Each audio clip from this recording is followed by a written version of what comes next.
Masih membahas melanjutkan yang minggu lalu, kerajaan 1000 tahun damai di bumi.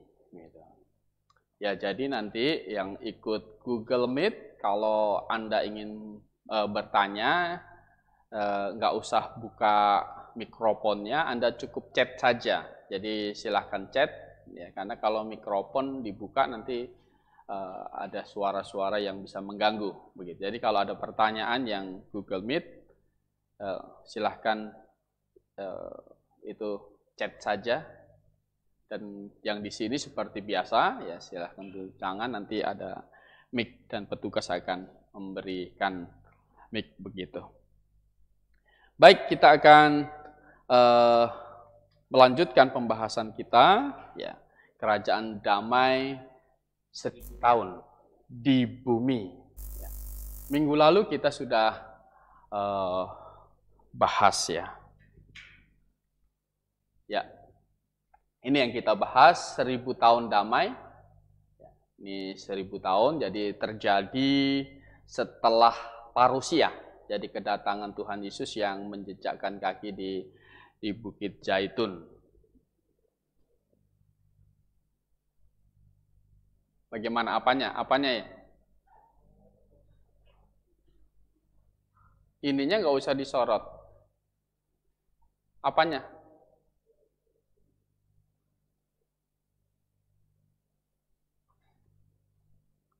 Ya, ini namanya masih trial. Gitu.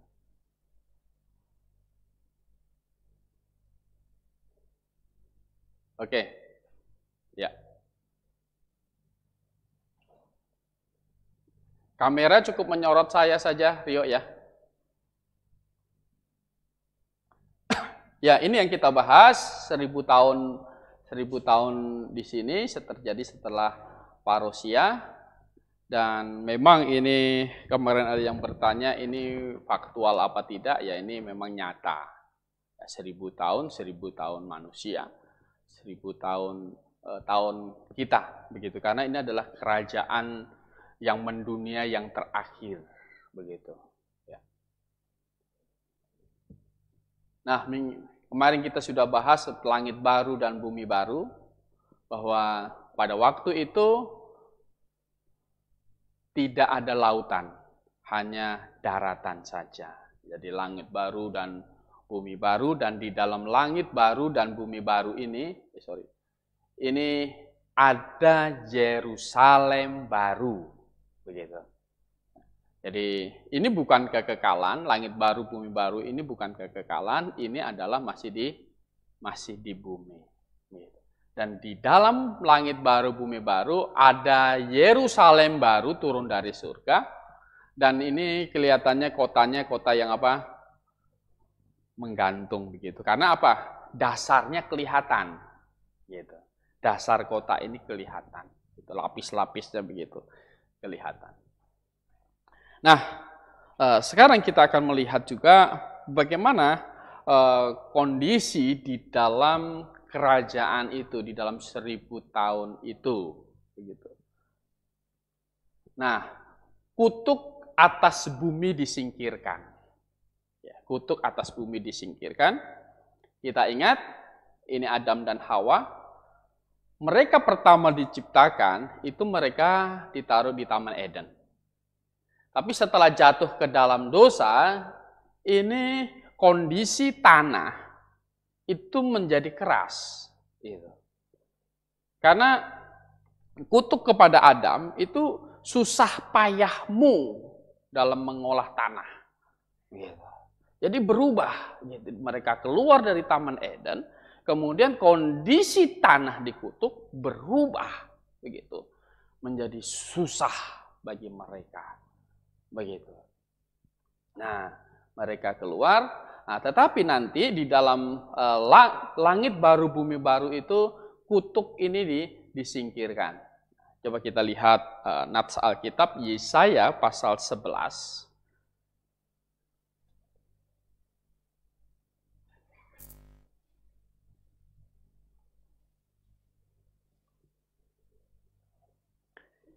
Yesaya pasal 11.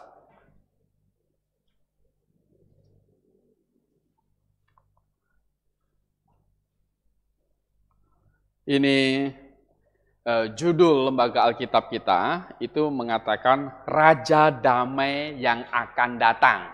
Gitu. Jadi lembaga Alkitab sudah memberi clue kepada kita.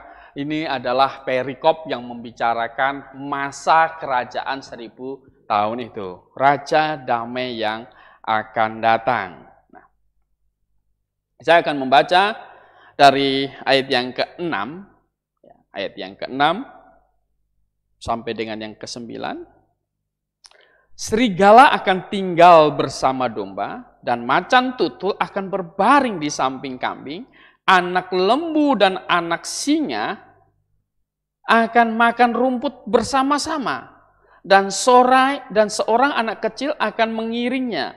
Lembu dan beruang akan sama-sama makan rumput, dan anaknya akan sama-sama berbaring. Sedang singa akan makan jerami seperti lembu. Anak yang menyusu akan bermain-main dekat liang ular tedung. Dan anak yang cerai susu akan mengeluarkan tangannya ke sarang ular beludak. Tidak ada yang akan berbuat jahat atau yang berlaku busuk di seluruh gunungku yang kudus. Sebab seluruh bumi penuh dengan pengenalan akan Tuhan seperti air laut yang menutupi dasarnya.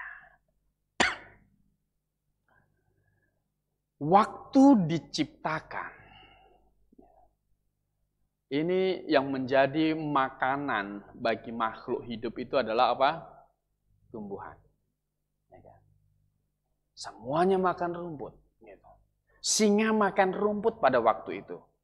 Jadi singa yang dikasih nama oleh si Adam itu makan rumput, gitu. Semua makan rumput. Ah, manusia disuruh makan apa? Buah. Gitu. Makan dari buah. Nah, maka semua taman, semua pohon di taman ini buahnya boleh engkau makan. Di Taman Eden itu hanya satu yang tidak boleh dimakan, pohon yang di tengah taman itu. Pohon pengetahuan yang baik dan jahat. Itu nggak boleh dimakan. Tapi buah yang lain, semua pohon itu dimakan. Gitu. Adam tidak diperintahkan untuk makan binatang. Gitu. Perintah makan binatang itu kemudian hari. Turun. Tapi Adam diperintahkan makan apa? Buah. Gitu. Dari semua pohon buahnya boleh dimakan pada waktu itu. Nah, di kerajaan 1000 tahun itu, kutuk atas bumi disingkirkan dan kemudian dikembalikan lagi kepada kondisi di mana Adam seperti Adam hidup di Taman Eden. Semuanya makan rumput. Manusia yang hidup di situ juga makan apa? Buah-buahan. Buah-buahan. Nah, seperti itu. Jadi tanah pulih. Sekali lagi di dalam langit baru bumi baru ini adalah ciptaan kembali. Artinya ini dipulihkan kembali. Laut tidak ada, daratan begitu subur kembali, sehingga apa? Tumbuh-tumbuhan itu mencukupi kebutuhan dari semua makhluk hidup yang ada di situ. Ya. Tentu masih ada manusia, ya kan? Kita kembali ke sini. Kenapa? Karena pas ketika parousia, orang-orang yang percaya kepada Tuhan Yesus di masa antikristus ini, yang ketika Tuhan datang, mereka masih hidup, mereka lah orang yang masuk ke dalam kerajaan 1000 tahun ini yang menikmati bumi di situ. Mereka masih perlu makan, tetapi makanannya sekarang adalah apa? Buah. Jadi bumi dipulihkan, kutuk atas bumi ini disingkirkan. Dan yang kedua kita bisa melihat ini sifat binatang diubah.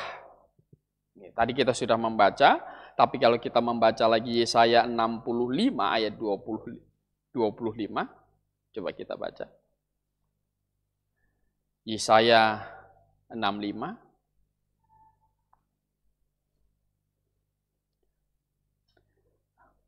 Teks yang Yesaya pasal 11 ya jangan ditutup dulu karena ini juga menjadi pembanding kita. Yesaya 65 ayat 25. Nah, ini di dalam perikop yang diberi judul janji mengenai langit yang baru dan bumi yang baru, ayat 25. Serigala dan anak domba akan bersama-sama makan rumput. Singa akan makan jerami seperti lembu dan ular akan hidup dari debu. Tidak ada yang akan berbuat jahat atau yang berlaku busuk di segenap gunungku yang kudus, firman Tuhan. Nah, ini gambar singa ini. Kelihatan nggak ini? Ini singa, ini domba ini. Kalau domba nyender sama singa, biasanya diapain?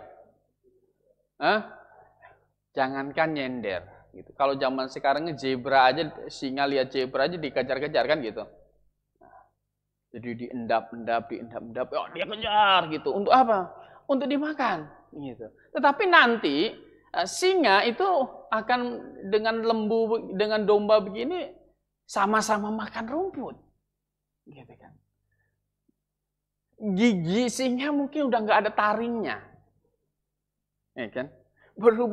Berubah jadi seperti sapi gitu. Bayangkan singa giginya jadi kayak gigi sapi gitu. Nah, nggak ada taringnya gitu. Karena taring kan gunanya untuk apa? Untuk ngoyak apa? Ngoyak daging gitu. Nanti nggak diperlukan lagi.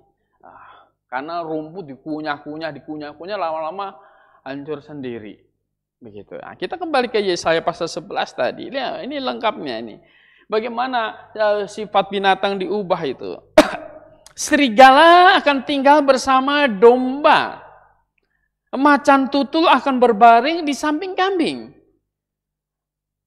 Anak lembu dan anak singa akan makan rumput bersama-sama. Sudah berubah. Dan seorang anak kecil akan menggiringnya. Jadi anak kecil itu menggiring singa sama anak lembu. Wah, berani sekali anak kecil ini ya. Gitu ya.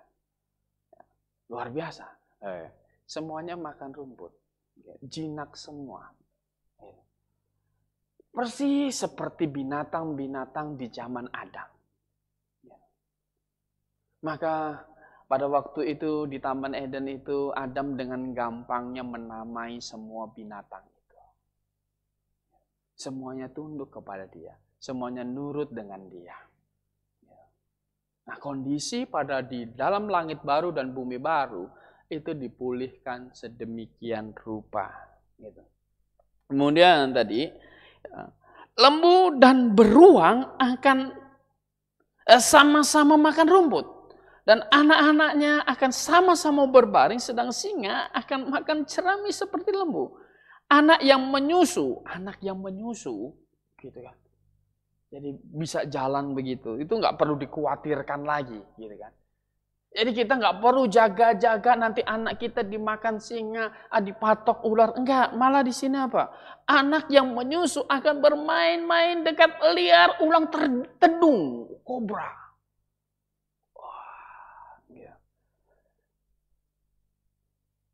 Dan anak yang cerai susu akan mengulurkan tangannya ke sarang ular beludak. Wah, jadi bisa bayangkan ada kebayang begitu, gitu ya. Dia main dengan ular kobra. Ular kobra itu mainannya anak yang masih menyusu. Kenapa nggak patok? Nggak patok lagi. Nggak ada kepentingannya mereka memusuhi manusia. Nggak ada kepentingannya mereka melukai manusia.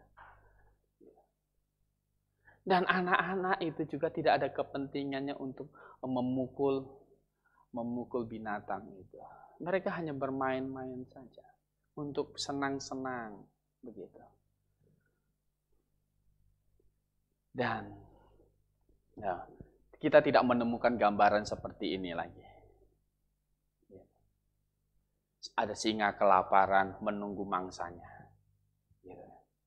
Ya kalau nonton kalau dulu flora dan fauna, sekarang kan ada National Geographic begitu.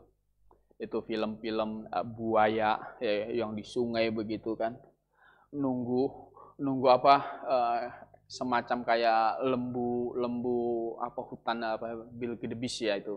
Ya, itu kalau ada yang kepatok apa ketangkep kakinya gitu, diseret ke air gitu. Kita yang nonton kasihan. Gitu kan. Tetapi kalau nggak begitu, buayanya kelaparan. Kan gitu. Jadi udah jadinya diatur begitu. Ekosistemnya seperti itu. Jadi ada ekosistem begitu. Ini makan ini makan ini makan ini makan ini. Gitu. Sekarang seperti itu. Tetapi pada waktu dunia nanti, di langit baru, bumi baru, itu sifat binatang itu sudah diubah. Struktur gigi binatang itu berubah. Semuanya berubah. Jadi tidak ada binatang karnivora lagi. Semuanya apa? Semuanya herbivora. Semuanya pemakan rumput. Bisa bayangkan. Rumput dan tidak akan pernah habis. Kenapa? Pada waktu itu satu daratan. 1000 tahun itu satu daratan.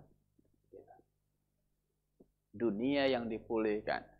Rumput dimakan langsung tumbuh. Rumput dimakan langsung tumbuh. Gitu kan. Kalau rumput itu jangankan di dalam dunia baru. Rumput di depan gereja saja.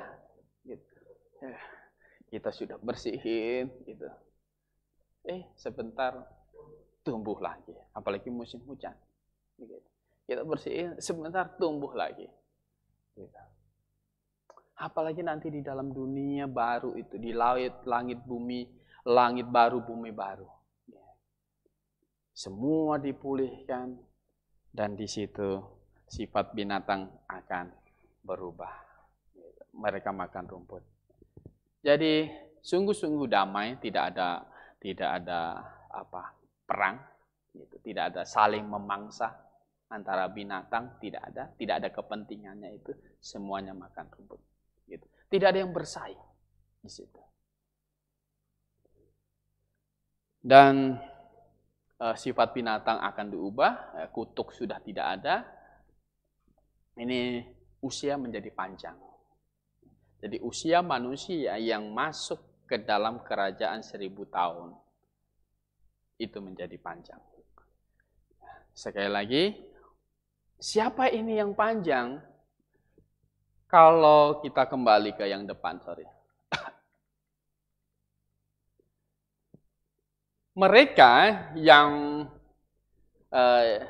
diangkat di rapture di sini, yang ikut turun, ini sudah tidak mati.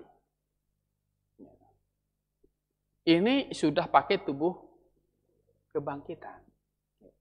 Ini nggak ada usia lagi, nggak ada mati lagi di sini. Ini orang sudah tidak bisa sakit lagi karena tubuhnya itu memang sudah tubuh yang diubah. Tubuhnya itu adalah sudah tubuh baru, begitu. Sama orang kudus perjanjian lama yang bangkit di sini sebelum kerajaan 1000 tahun, yang nanti sama-sama ikut memerintah di Yerusalem baru, yang menggantung di dunia 1000 tahun ini, itu juga tidak mati. Yang mati, yang usia masih pendek panjang gitu kan, ada usianya. Itu adalah yang masuk waktu Yesus datang di parusia. Mereka yang Yesus berkata domba di sebelah kanan, kambing di sebelah kiri. Yang kambing akan masuk ke dalam neraka. Yang domba ini Tuhan berkata terimalah kerajaan yang dijanjikan sejak dunia belum dijadikan. Jadi masuk ke sini. Mereka masuk, masih manusia biasa, masih tubuh fana, mereka belum diubahkan karena mereka belum meninggal. Mereka masih manusia biasa. Tetapi usia berubah. Di dalam 1000 tahun, itu usia menjadi panjang lagi. Sama material yang tubuh mereka itu disempurnakan. Diperbaikilah kita bilang, bukan sempurna, diperbaiki sama seperti tubuhnya Adam. Bisa bertahan, kalau Adam kan bertahan 930 tahun. Metusalah lebih panjang. Gitu. Metusalah lebih panjang. Nah, dunia orang yang masuk nanti ke sini, ini juga usianya menjadi panjang. Ya, usia menjadi panjang. Wah, ini yang memberi ilustrasi ini goodsalt.com. Ini garam yang baik. Nama itunya, situsnya itu. Dia bikin ilustrasi seperti ini, ya kan? Anak-anak, gambaran anak-anak ini bahagia. Ini semua ular ada berdampingan, singa berdampingan dengan mereka. Gak ganggu. Dan umur manusia berubah. Coba kita membaca Yesaya 65.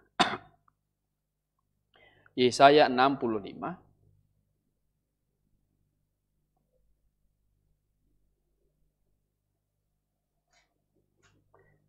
Gambaran-gambaran ini yang disalahartikan oleh kelompok saksi Yehova sebagai surga, kekekalan di bumi. Gitu.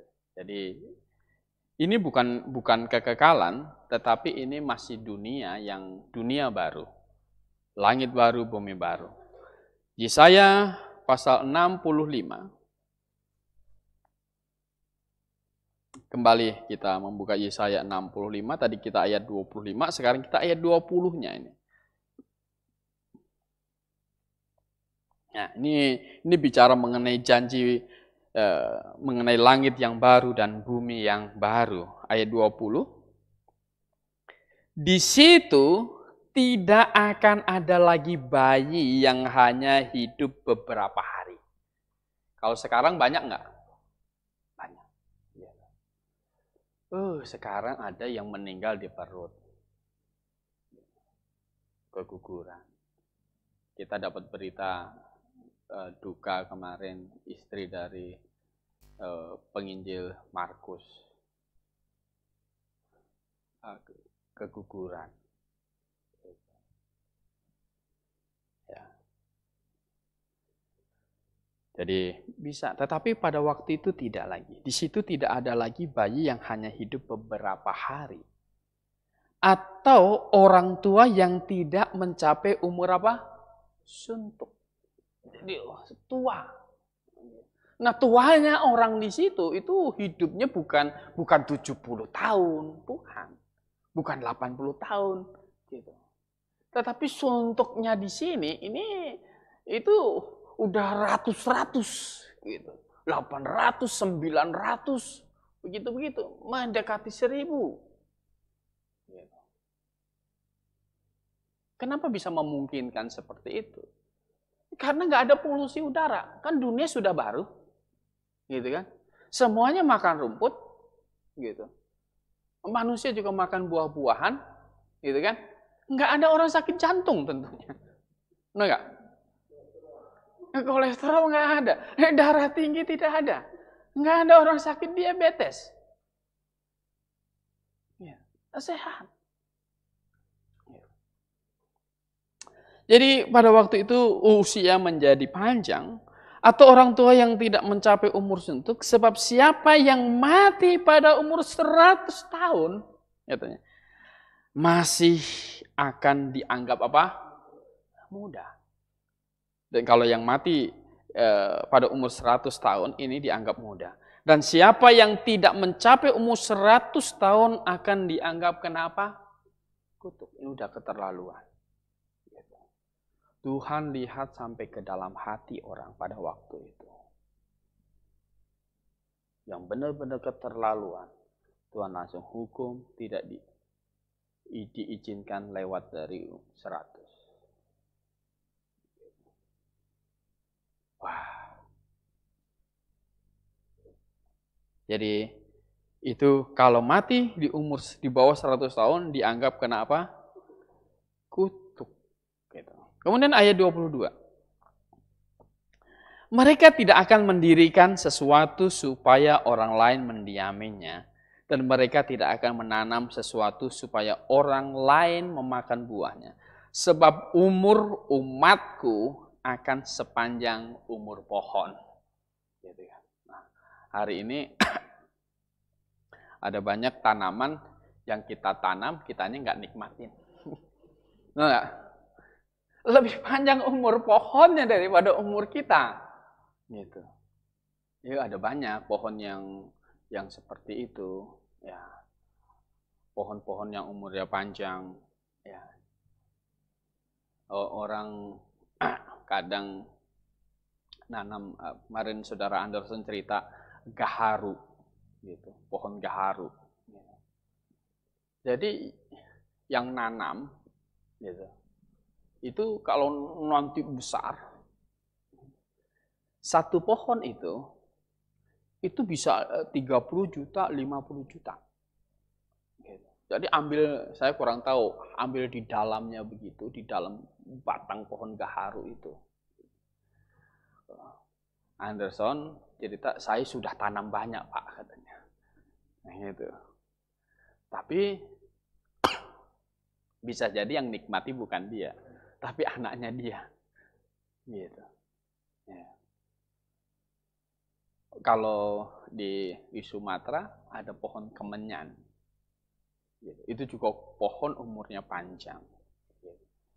Yang biasanya orang tua yang nanam, itu yang nikmati anak-anaknya.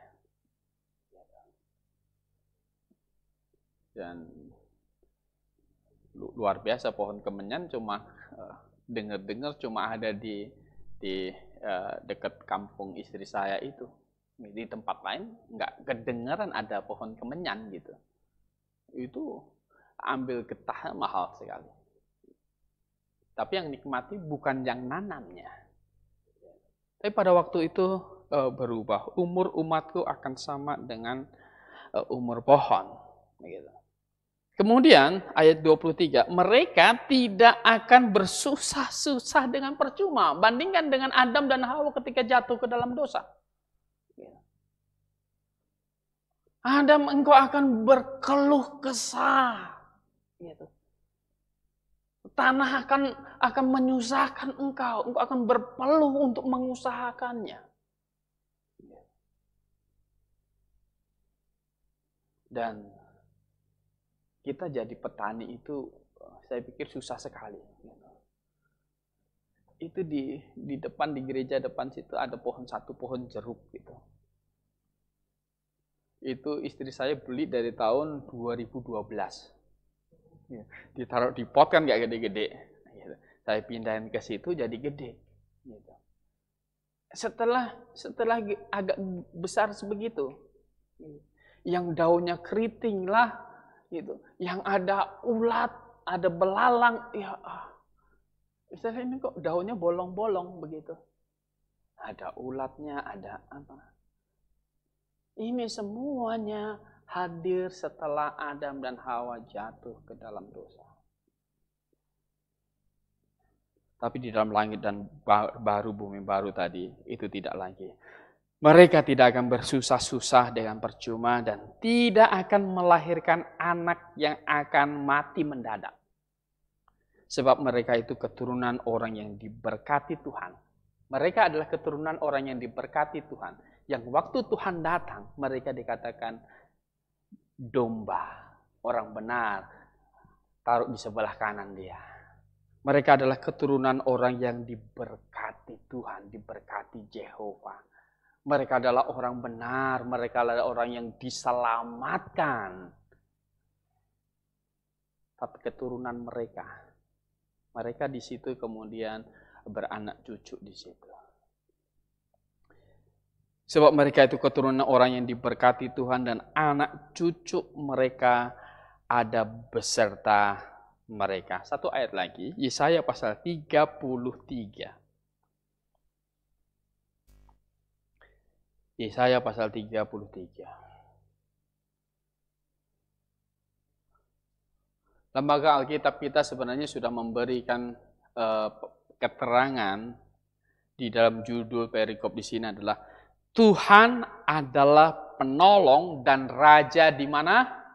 Di Sion. Ini bicara ketika Yesus datang menjadi raja di Sion, di Yerusalem baru itu. Ayat pasal 33 ayat 24. Tidak seorang pun yang tinggal di situ akan berkata apa? Aku sakit. Luar biasa. Jadi sakit penyakit ditiadakan. Kalau kita kemarin melihat langit baru dan bumi dan baru, dan ada Yerusalem baru dan di dalamnya itu ada pohon kehidupan tumbuh di situ. Dan daun dari pohon kehidupan itu dipakai untuk mengobati apa? Bangsa-bangsa. Tidak ada yang perlu susah-susah untuk menjadi dokter pada waktu itu.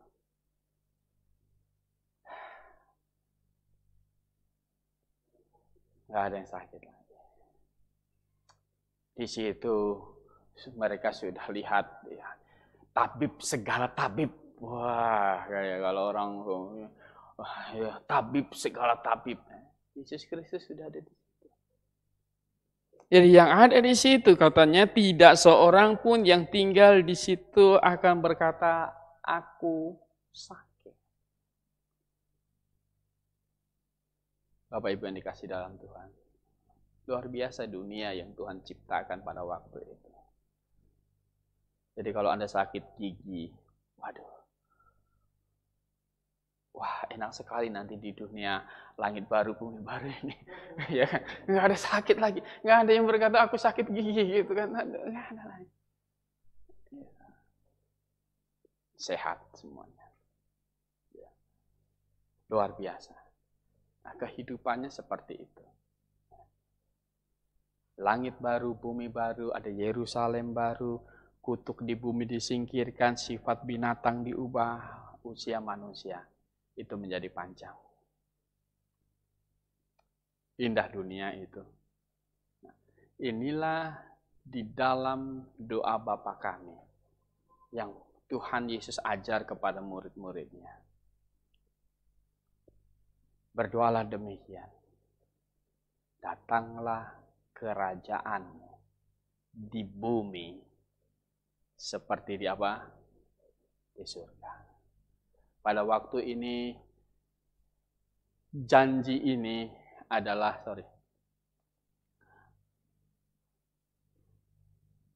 dorongan untuk bertahan di dalam kesusahan besar di sini.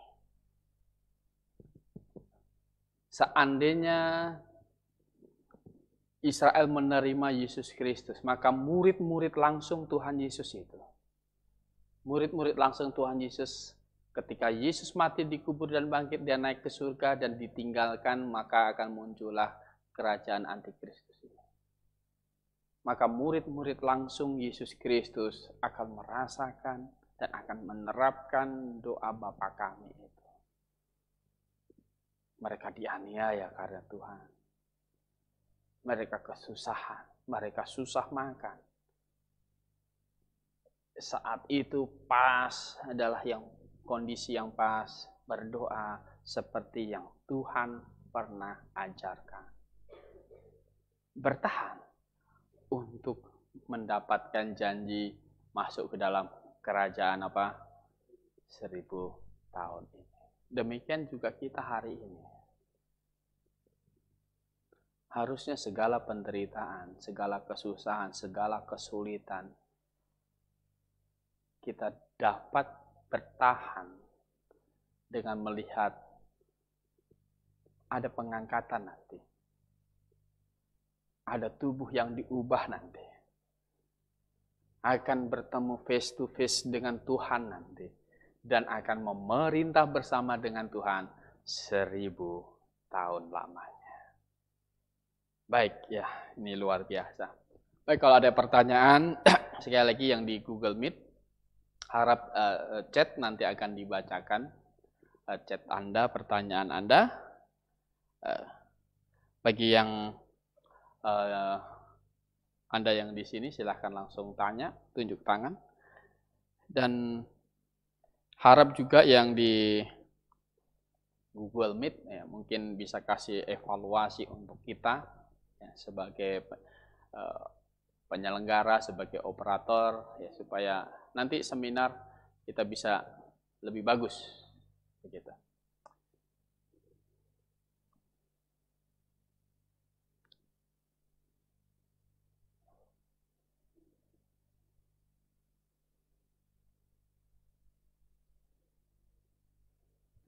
Baik, ada Pak Ardi.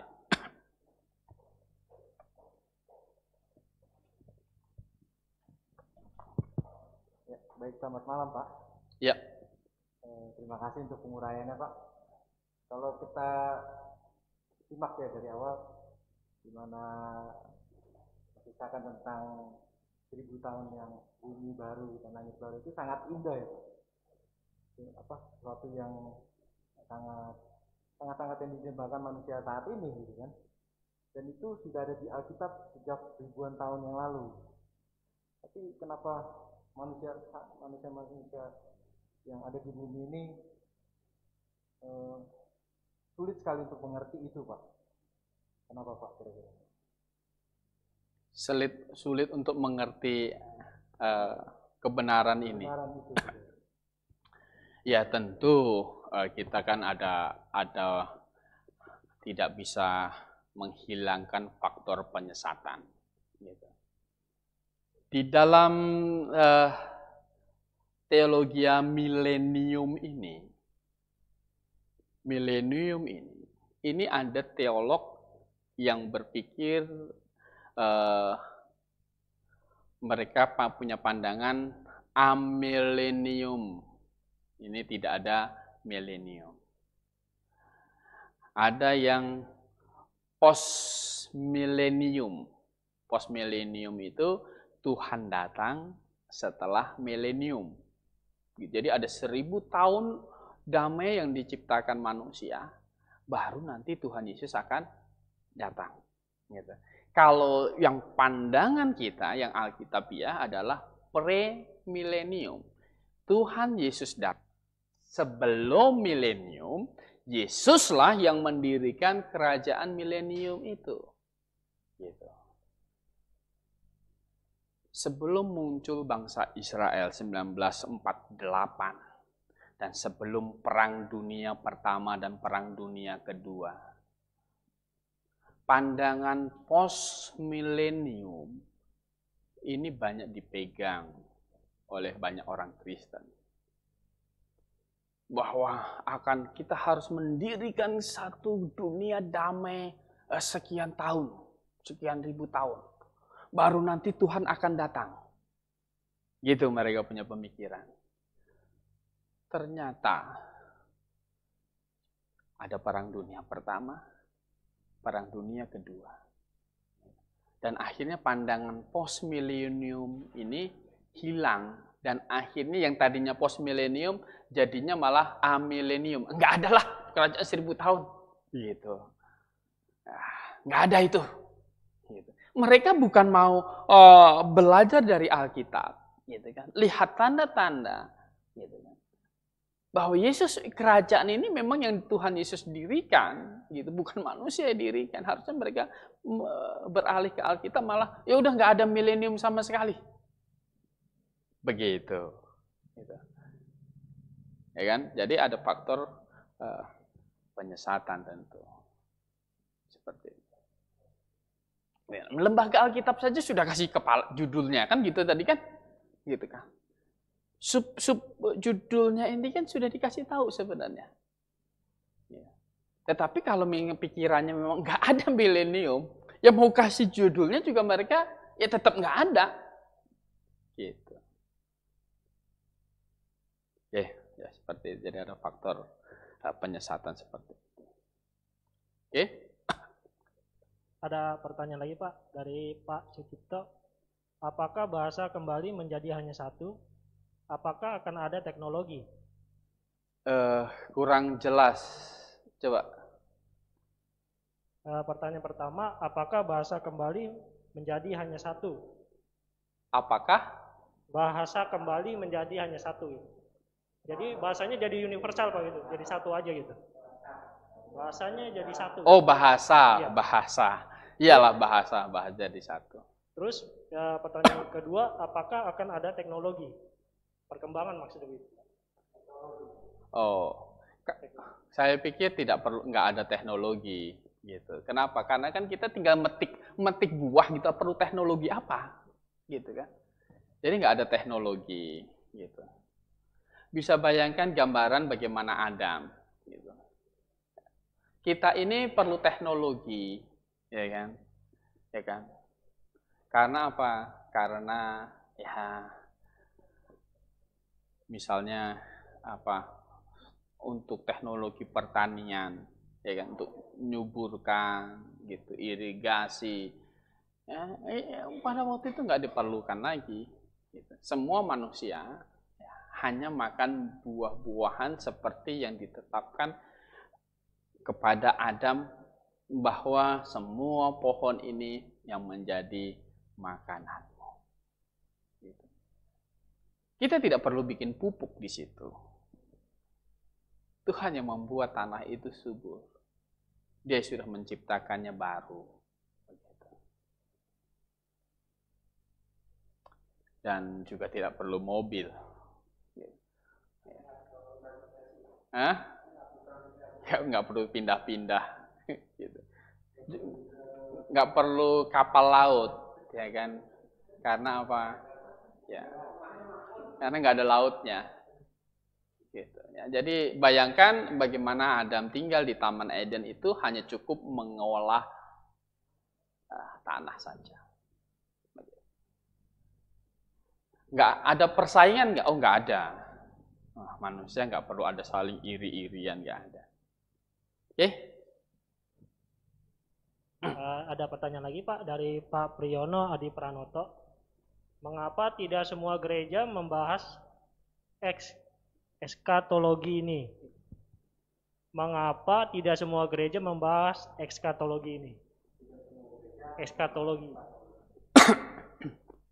Ya, kenapa tidak semua gereja membahas eskatologi ini? Ya kan? Ya karena ya tadi mereka ada yang tadi berpikir bahwa milenium ini tidak ada malah, gitu. Jadi ini figuratif, gitu, alegori saja, bukan satu hal yang fakta. Gitu. Ya, jadi kenapa nggak membahas? Karena mereka tidak percaya, gitu kan. Kita membahas kenapa? Karena kita percaya Alkitab yang dituliskan Alkitab itu akan secara literal, diterima secara literal, dan itu memang demikian adanya seperti yang ditulis, begitu. Ya kalau kita sudah melihat kemarin ya patung zaman yang dibuat, yang dimimpikan oleh Nebukadnezar kan gitu kan. Itu adalah pendemonstrasian bagaimana sejarah manusia ini. Kerajaan-kerajaan yang akan mendunia.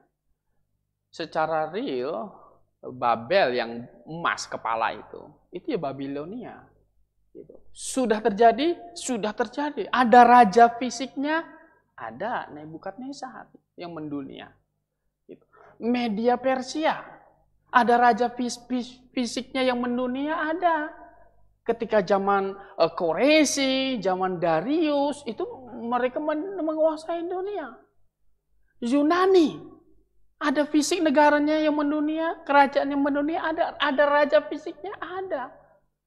Alexander the Great, Itu yang mati walaupun umur 32 tahun, tetapi dalam waktu yang singkat dia menguasai dunia. Romawi dengan Kaisar Agustusnya, dia menguasai dunia. Dan nanti yang menuju ke depan setelah pengangkatan Antikristus, itu juga fisik akan menguasai dunia. Jadi kerajaan milenium ini pun juga kerajaan fisik yang di bumi ada rajanya. Yesus Kristus, dia rajanya. Orang tidak bahas ini, ya tidak percaya. Gitu. Ya sama, ya kan?